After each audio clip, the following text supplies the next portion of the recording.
So welcome everybody to the Kanban Coaching Exchange. It's good to see so many familiar faces because we had August off. So hopefully you all spent a great time with your friends and family and managed to get some sun, though in the UK it has pretty much rained for the entire of August. So not too much fun there. So tonight I'm very pleased to welcome a friend and colleague, Bianca. As we've learned, Bianca is over there in the Netherlands, Amsterdam, I think it is, isn't it? In the neighborhood, more or less. In a neighborhood near enough. But I first met Bianca when I started doing trainer sessions, and I'd had some Dutch speaking people and they needed some support and help, and I was put in contact with Bianca, and ever since then she's been my go-to person over there in the Netherlands. But you know, she's a great Agile coach and she's a great trainer, and I really admire some of the work that she's been doing and how she gets involved in the Kanban community. And so I thought it would be fantastic if we could have her along tonight and share some of that wisdom and knowledge that she has in absolute abundance. So without further ado, Bianca, I'm going to hand it over for you to take it away. So, Helen already introduced me. I'm a Kanban trainer and coach, and I share this little this little story of my path becoming an agile coach and trainer, especially becoming a Kanban trainer. And I just love the theory, not the theory. What I love about Kanban is that the start with what you do now principle is that you're not kicking all the organization in its butt, so to speak, but just calm down, look where you're at, and look where you can start to improve. I'm going to, if you wish, you can contact me via LinkedIn or send me an email, which is both fine. And I'd love to get in touch with you guys. And if you have any questions about what I'm talking about this evening or anything else related to Kanban or anything else we're talking about this evening, just don't hesitate to contact me. So what we're talking about today is based on several case studies. I've worked with the Ministry of Justice, with the Dutch National Archives, and with the Royal Schiphol Group, the latter one being the most famous one because that's the Dutch airport. And I have two example cases there, and I'll go through these example cases with you. And I'm going to ask some input from you guys too. But first I am going to go to Mural and stop sharing cursors because I'm getting a bit dizzy by all of you. Like that. Okay, cool. So balancing flow. So the first team I would like to talk about is one of the teams which asked me for my help, and they said, we all get overburdened with people asking us stuff, which was actually the case. It was that vague and that big. And they said, we do management by cookie, meaning, here, I have some cake, please do this for me. We have management by decibel, the one that shouted loudest. That's the one getting surfaced. We had management by hierarchy. I am higher in the tree, up in the tree than you are. You better listen to me. Things were not getting done. One team member actually said, I get so overburdened, I just cover myself sometimes behind my desk hoping no one notices me. And the manager of this particular team was 3 doors down from the team itself. And she said, I had one day, I came in the office, people lined up until my room for this particular team to get surfaced. Overburdening, no insight, no oversight of work. That was the most challenge over there. So, and there was this other team, and this other team had more political issues. They couldn't quite work well together. There were heroes in this team. There were people that were holding work for themselves and knowledge for themselves, so that other ones couldn't learn what was going on and what they needed to do to finish work. And so a lot of work wasn't finished because these single points of failures or these heroes kept these stuff all to themselves.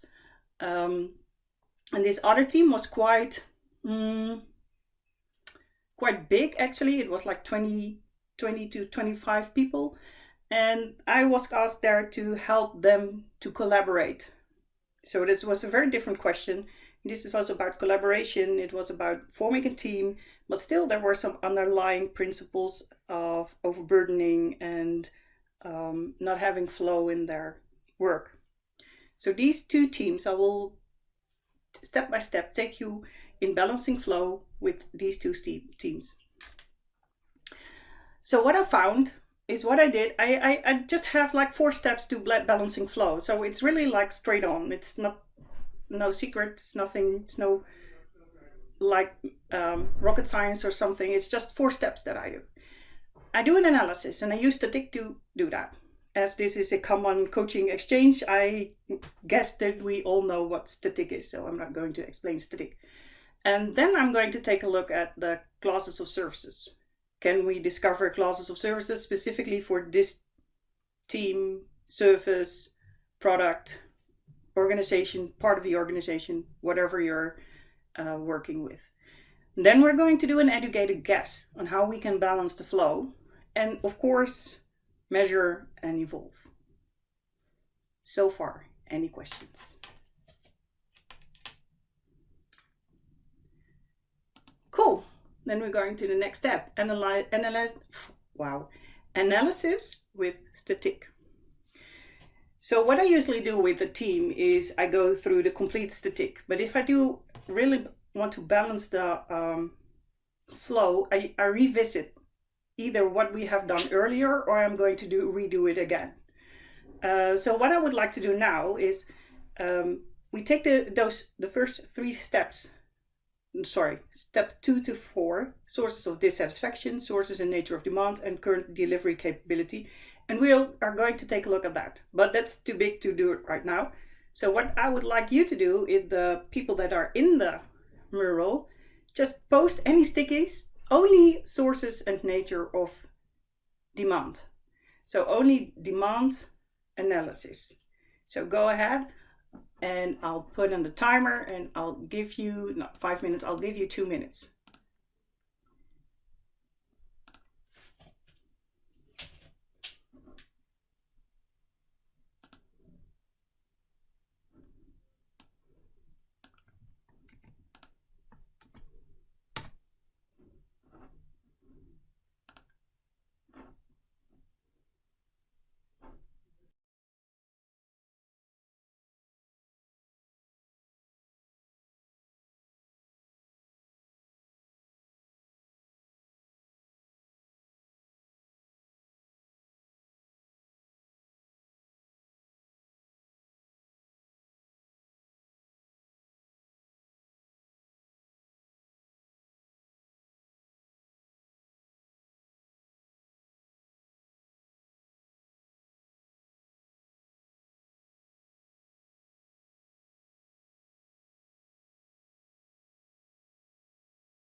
You're still on mute, Bianca. Yeah, I saw it. Time's up.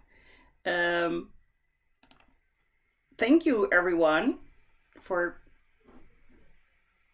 the input here. So the 2 teams I was working with had some similar demands. So I recognized for the one team, the incidents and issues, because this was an IT team, the bugs, the small changes, the meeting overload, definitely. You know what? The first team I was talking about, let's still call them team 1, had 40% of the times they were in meetings. So there were like 12 people in there, and 40% of the time they were in meetings. We actually discovered that later on, but which was really like a huge thing. We had some special, we had to take some special actions over there. Incidents and issues, email, launch of new products. So this was a team 1 was a team that was as well maintaining as developing new products. So it was maintaining the old products and developing innovative new products. Team 2 was only about maintaining the products and doing projects. So team 1 got like all these work over phone, in meetings, in emails, from management, from tooling like Topdesk, Jira, Kanbanize, anything you can think of, people walking by, all kind of stuff. They had like if you build yourself a house, they had like 8 front doors. Can you imagine? 8 front doors, people coming in, asking you stuff. And the other team had less front doors. They only had 3 front doors, but their biggest problem was that they had major projects, incidents, and they had like regular changes. So what we did was we are going to take a look at, okay, what does this look like? Can we cluster some things in work that looks alike? In other words, can we discover classes of services? And of course, I'm going to cut some corners here, because the other 2 steps, sources of dissatisfaction and current delivery capability, are also very, very important to discovery for your analysts and to discover classes of services. But because of the time, I'm going to skip those 2. So thank you all for your input. Just wondering, what is BOW? Business as usual, I suspect. Oh, business as usual. Okay, sorry. Cool, thanks. After we have done this with the team, the 3 steps of static, we're going to do the discovery of the classes of services. But before we do that, let's revisit what was in the Kanban University training. Classes of services based on impact of cause of delay. We have expedites, we have fixed dates, we have standard, and we have intangibles. Don't tell David that I've put this sheet in here. No, just kidding. But we have, based on impact of delay, we have, for example, these classes of services. So how do I know, what indicators do I have whether I have a class of service? So first of all, the cost of delay. That's this one over here, the money bag. The second one is how work flows through your system. Not all work flows in the same way through your common system.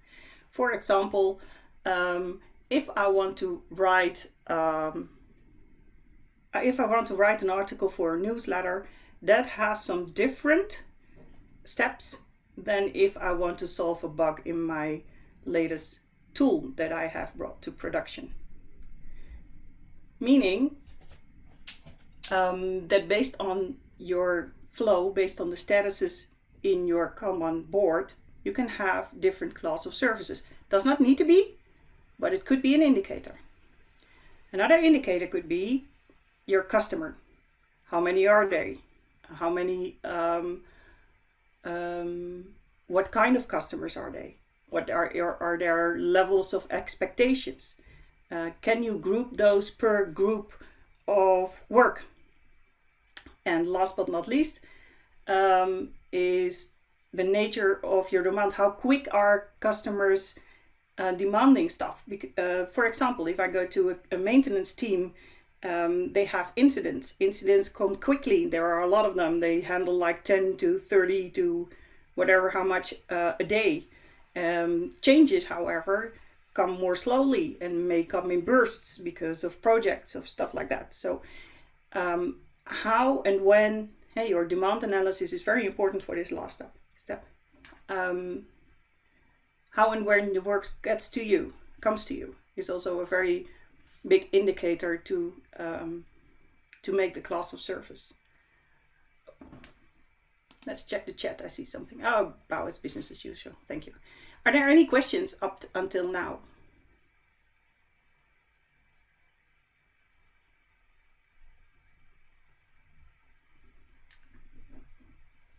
So for the first team that I was talking, team 1 that I was talking about, we actually made 3 classes of services. This is an evolution from a drawing that I made very much in the beginning. And the first is incidents and service requests. These were very fast, large numbers, had to be delivered quickly within 48 hours. Answers had to be delivered. Stakeholders were usually the customers itself. Were small requests, so most part of it was easily answered and solved, didn't take a lot of time. That wasn't the first one. The second one were the operational changes. Usually they were asked for by the key users of this system they were maintaining. Also, lifecycle management changes, updates, new versions of tools being installed. One sec. New versions of tools being installed. Everything that you could think of for day-to-day business as usual, actually, for maintenance teams. These things usually came slower. A couple of times a week, were a bit bigger, took for 3 to 4 days to resolve, and were different group of stakeholders. So these were particularly educated stakeholders as compared to the customers who were just using the product. They were actually knowing the product very deeply. So, and then the third class of service we discovered were project changes. And the stakeholders there were all the project managers, and behind the project managers there was this whole bunch of hierarchy managers, so to speak, who were very eager to have these projects all delivered on time, on budget, and with as minimum troubles as possible. So project changes were usually large changes and came in clusters. So it was not one change that was asked for, but it was usually a bundle of changes that came to the team, and we now need this bundle, and then we can go on for the next phase in the project. All of these things, all of these classes of services came to the team, and within one class of service, it was actually quite well organized. So the incidents was like a FIFO system, first in, first out. Operational changes, and lifecycle management changes was also quite easy, usually based first in, first out. And then we made some exception procedure that if we needed to be faster for some reason, then we speed things up. Project changes in themselves was we actually gathered all project managers in a stand-up every week, where they could discuss what we would take on first and what could wait for a little while and could be stalled to next week, for example. So within each class of service here, we actually had a good working system. But if I'm a team member and I start in the morning and I open my computer, what should I work on? On an incident, on an operational change, on a project change? And no matter what classes of services you have, And the one which is not in here, by the way, is the expedite. We also had an expedite lane, but it's not in this picture. And it's obviously, if you have an expedite, you work on the expedite. But what should I work on in these classes of services? And why is it important that we have these different almost closed systems? And that is all that has to do with the start where you are now principle. Because the organizations I've been with, all the three that I mentioned earlier, are very huge organizations, very large organizations, a lot of people, a lot of stakes are high. So we couldn't turn the organization into surface thinking yet. We couldn't get all the work in one pool of options because they couldn't agree on that. The organization wasn't ready for that. So we had to work with the organization as it was at that point of time, meaning that the only thing we could influence was within each class of service. I have a question from Lucas, and it says, usually is it better to identify classes of services within the team or within the upstream part of the flow? Who's usually more able to identify those more clearly? I would say within the flow. I would definitely look at the service as a whole and figure out the place of the team within the service, and then check whether you can discover your classes of services there. Sometimes it's not possible because of things happening in the organization, of how the organization looks like. If you have a very command and control organization, for example, you can't do that yet. And then I start within the team. But my preference would be for the whole service, for the whole chain of work, from customer question to service brought to the customer. Any questions so far, other than Lucas's one?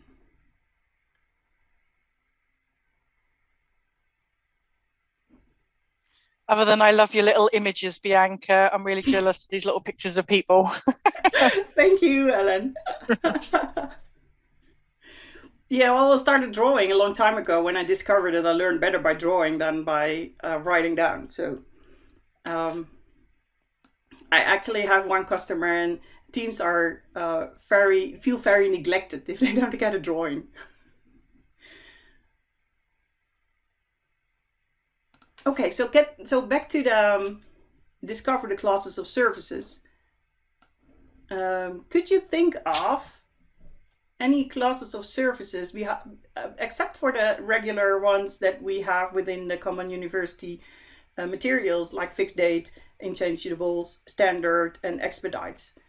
Can you give me some examples of classes of services that you can find within your organization, and why? Why do you think that is a class of service? So I'll give you 2 minutes, and I'm very curious what you guys come up with.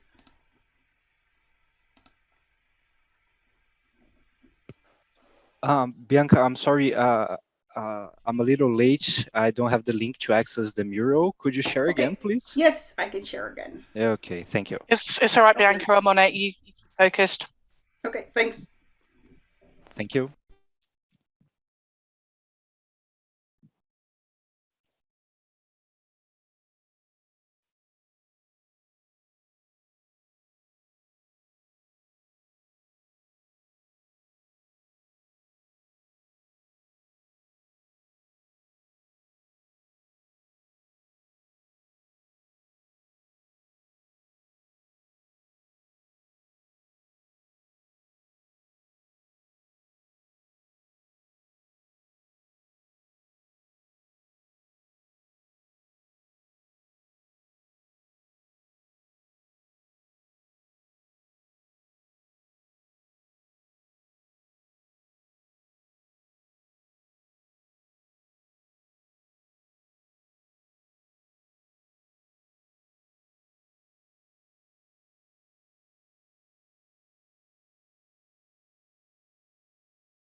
Okay, time's up.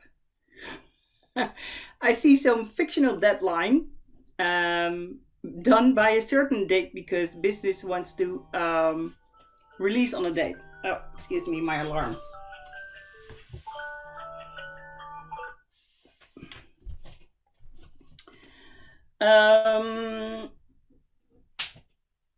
Don't get me started about deadlines. I try to get deadlines out of the system. There are only a few deadlines who are really deadlines. Do you guys ever do you guys know where the word deadlines is coming from? Any of you know? Yes. So actually, this is a story about a prison, and I'm going to draw some. I hope I can draw some things for you, shapes like this. So this is a story about a prison. This is the prison, okay? And this prison was somewhere in the middle of nowhere, and there were no walls around the prison. There was only a line. And this is the first line. When you cross that line, so you were free to walk out of the prison somewhere in the desert. When you ever cross this line, someone would shoot in the air. But if you would ever cross the second line, you were just shot dead. That's the deadline. So I managed to get some managers real mad at the Schiphol group because we were working on a project, and I said, okay, what happens when we do not meet the deadline? Is some plane going to fall out of the air? They didn't find that funny, but no plane was falling out of the air. And I said, okay, so what's the deadline here then? So every time I hear deadline, I say, okay, this is standard work. And if you have your metrics, okay, then we can predict roughly when you get this piece of work, when we can deliver this feature or product or service for you. So usually I'm trying to manage almost all deadlines out of my Kanban system, although they do exist. They keep existing. For example, text changes. Funny story about that, last story, then I'll get back to balancing flow again, is that I actually worked at government some time. I won't tell the name, but and they had to meet some government regulations by January 1st. And if they didn't do that, they would get a fine of 500,000 euros. At the same time, they were working at a project which would eventually bring up 2 million euros. So what was more important, this was a really cost of delay thing. They said, okay, we are not going to meet the government regulations. We take the 500,000 euro fine because that's less expensive than postponing the project, which would bring $2 million cash. No, not cash. Which would bring $2 million. So it's actually like this was a real cost of delay decision which they made for a government organization. I found it. It just struck me that they did that. Jay says I try to manage start dates and not deadlines. Yes, that's also what I would like to do, especially when I like to get a better pull system. That's some ugly business wording. Okay. So more classes of services. Upstream work becoming downstream items like analysis. Okay, yeah, that depends on your system, but yes, I understand. Services to be completed within the team itself versus services that are heavily dependent on others. So dependencies. Okay, managing dependencies can be tough too, yes. Reading stuff or analysis, law and regulation dates as fixed date. Yeah. Okay. Cool. Questions so far?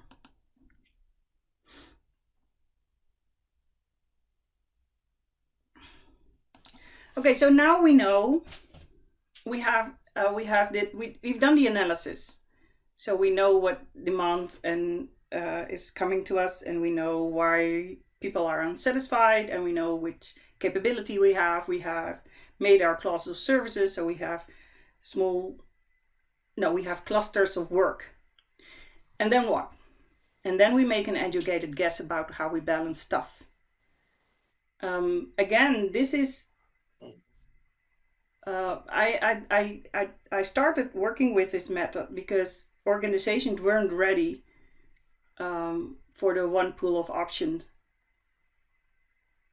which is definitely more preferable in any Kanban system. But I needed to work around that. So some guesses you can do. You can do guesses on data. If you already have data from your team, you can use that to make an educated guess on how to balance. So if you have this, if they already have data because they are working in some kind of system like Jira, then you can analyze the data and use that as input to make a balance among your classes of services.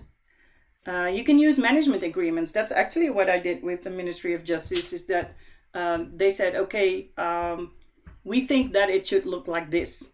60% in this class of service, 20% in that class of service, 20% in that class of services. So that's one way to look at it. Plans, you can take a look at the plans that they have.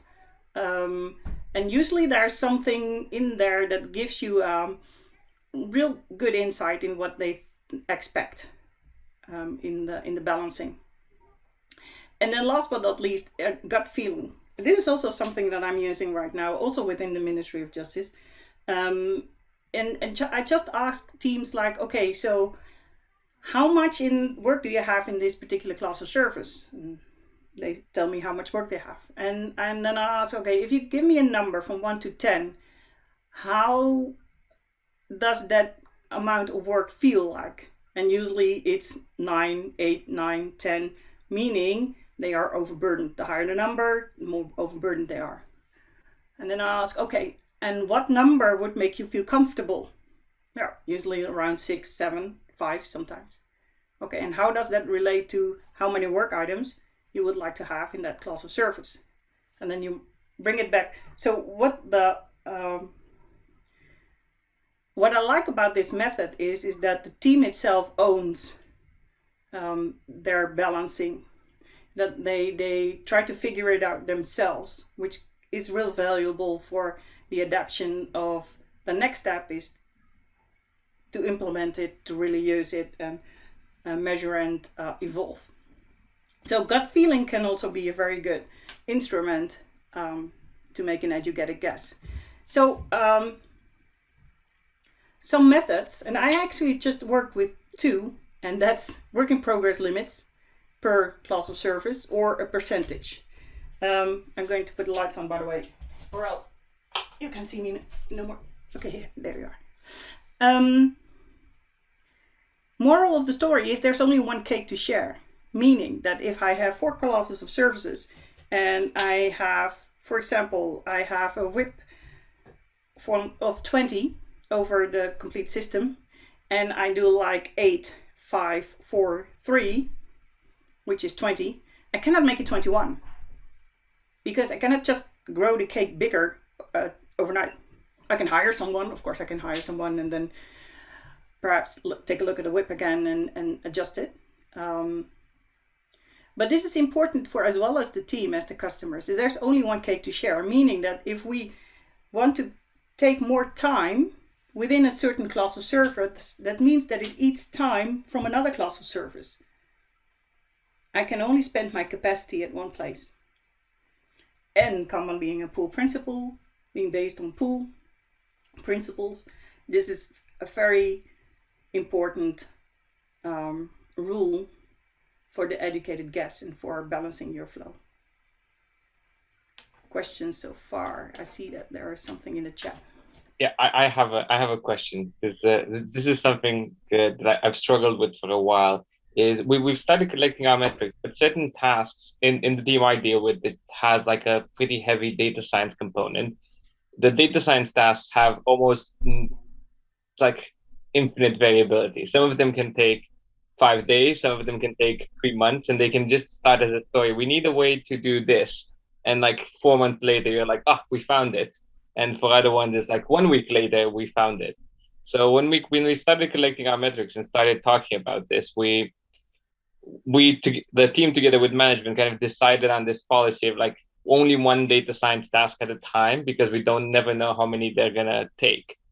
Mm-mm. But because they know this, it's so high variability. The challenge the team now has is that, at least on the management side, we tend to prefer the really boring, not very challenging. So whenever there's like a risk that it might become one of those tasks that takes 2 months to do, like we always postpone it into the future. So like the challenge is like the management always says, we'll try that in the future. Let's do the simple one, the known one now, and we'll do the harder one later. So the idea is that now that we started tracking our metrics, the team kind of says that they don't get to work on the interesting stuff anymore, because the interesting stuff is by default can't be estimated, and therefore it's always pushed out.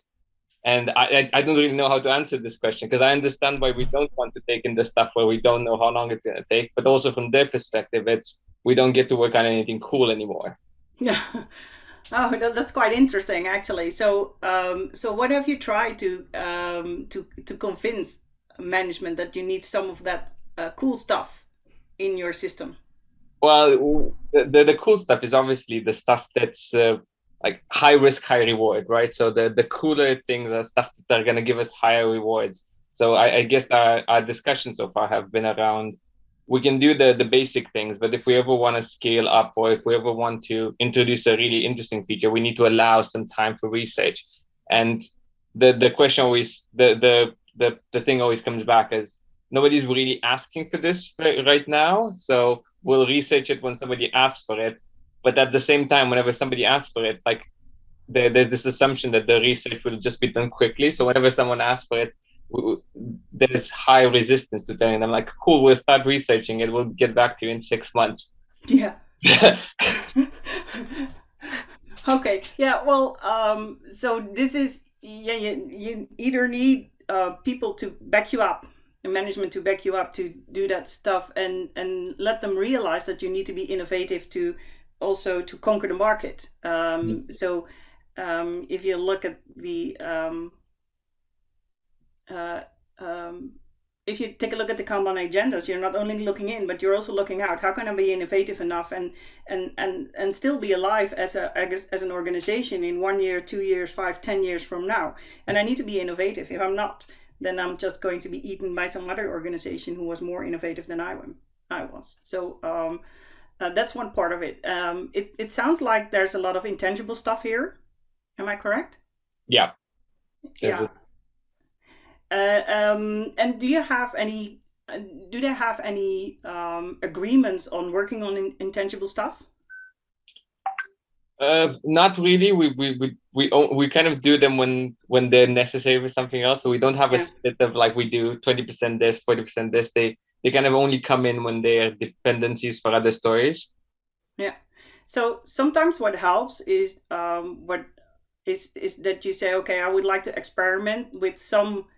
To make some capacity free for intangible stuff, and then show them what the results are and how valuable that can be for the organization, for your team, but also the organization as a whole. The other thing is that you need to take care of your people. So if your people are demotivated because they only have to work on the boring stuff and cannot work on the fun stuff anymore, you're more likely to look out for another job. And I'm not sure where it is on your side of the globe, but in the Netherlands, if you just snap your fingers, then you have another job. So that's true. Thank you. Yeah, you're welcome.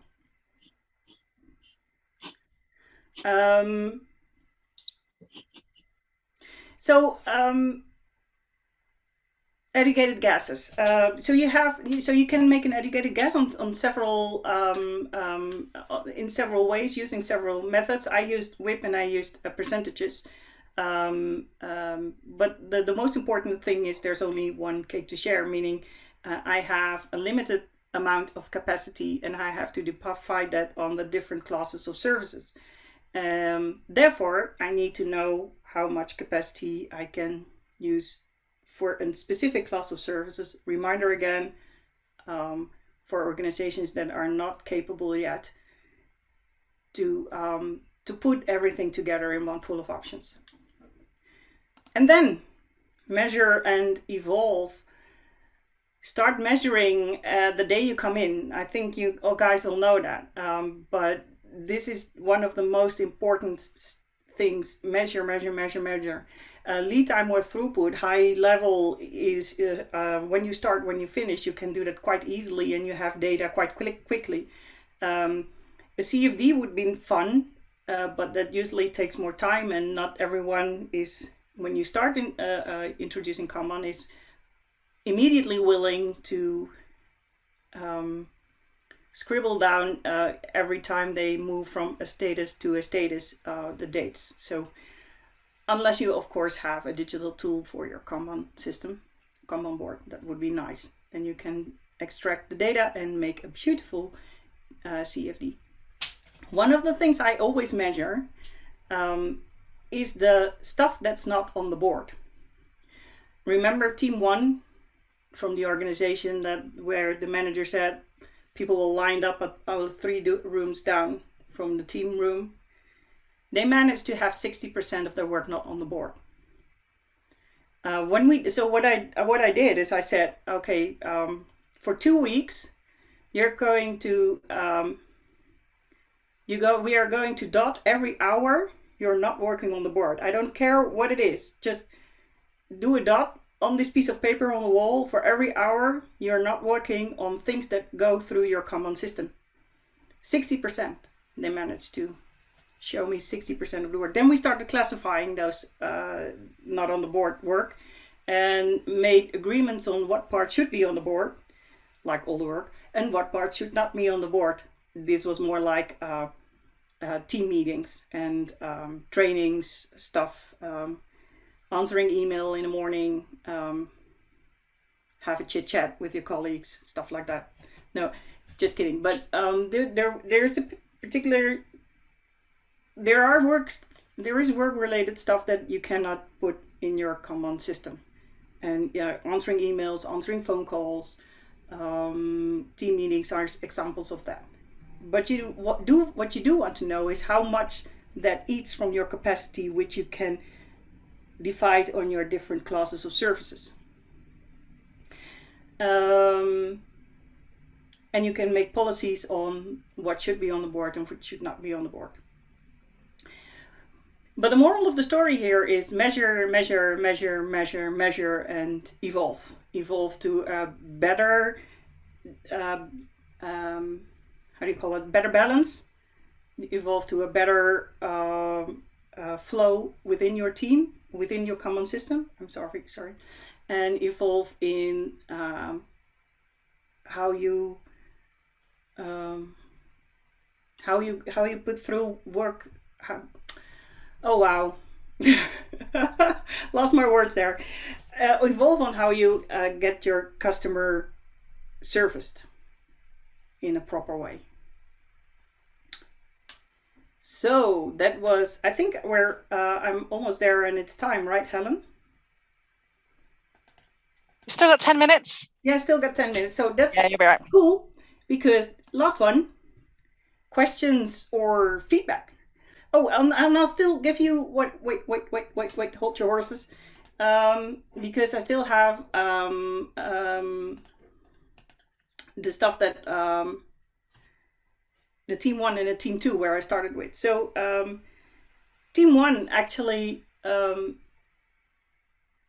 they when I left team 1 after 2 years of on and off coaching there and introducing Kanban, I started with one team in one department. I ended up implementing Kanban in 4 teams, covering the complete service from customer to service being fulfilled for the customer.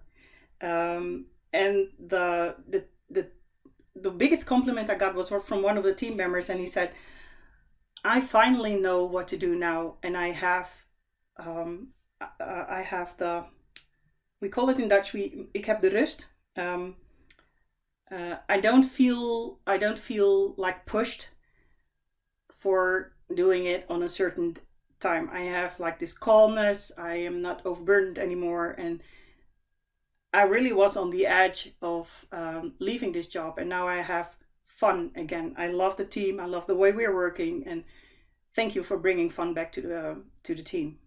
So that was the biggest compliment there. I also had with one of the managers, I had a very interesting conversation, because one time she said, okay, I would like you to do this. And I said, that's not possible, because we divided the cake, and we already have, our capacity is full. We have no capacity any longer to answer your question or to build this feature. And she said, yeah, but I really need this. And then I said, okay, that's cool. So take a look at the board and tell me what we're not going to do at this moment. What are we going to stall? And then she looked at me and she said, you know, you are the most annoying person on earth just right now. And I said, yeah, I know, but you need to decide. And that's when I started to convince management of what the impact was of the way they worked before that, and how Kanban flow, classes of services would help them to have a better, better service actually. The other team, there was this one guy in team 2 that was a hero. And the one that I told you about, that was keeping all the work for himself. He wouldn't share his knowledge with anyone else in the teams, because he thought no one was capable of doing that. And by introducing Kanban, we actually made visible that he was such a bottleneck in the system, that things wouldn't flow because of him. That he was actually convinced that it was better to share his knowledge. And from being he actually said to me one day, you are a very, very bad coach. You have absolutely no idea what you're talking about. So I had a little stomachache that night.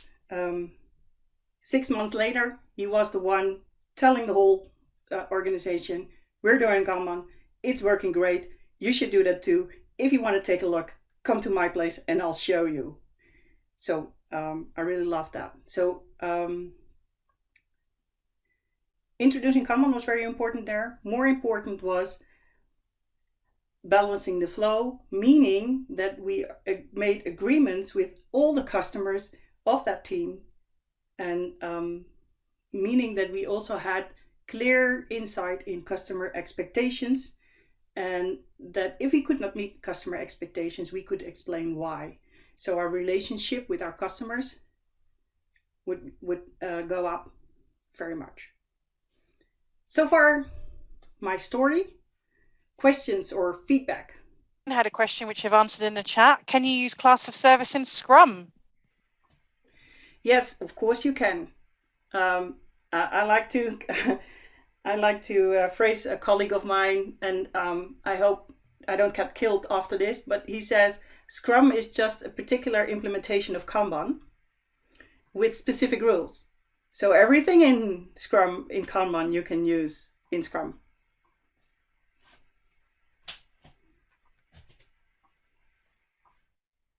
Cool. You're welcome, Wayne. Anything else from anyone at all? No, just want to thank Bianca for the time and for sharing with us. It's been great. Thank you very much. Thank you. Definitely. So shall we give Bianca an online round of applause and show our appreciation? Thanks, Helen, for having me. Anytime, Bianca. Any questions afterwards, do not hesitate to contact me. Helen, you can share also the mural, which will be available for like 2 months, and then I'll shut it down. Yeah. Well, thank you very much. Thank you for your time. So that's all for tonight. You've got 5 minutes back to go and spend some time, you know, with the pet or the dog or the wife, whatever the pecking order is in your household. But if not, I'll see you next month. Next month, we've got Andrea Suman all the way from Brazil. So I don't think I've ever had a Brazilian speaker, so that should be quite a good one. So definitely worthwhile checking out our Kanban Coaching Exchange page. I've also got Dimitar, who's the CEO from Kanbanize, who's got the most complicated surname ever, so I'm never going to say that. But he's also going to be joining us later on in the year. So I've pretty much got everything booked up all the way through to Christmas. Woohoo, Christmas, love it. So go home, spend some time with your families. I'll see you all next time, Kanbanners. Thank you very much. See you later. Bye. Thanks, Bianca. Thank you.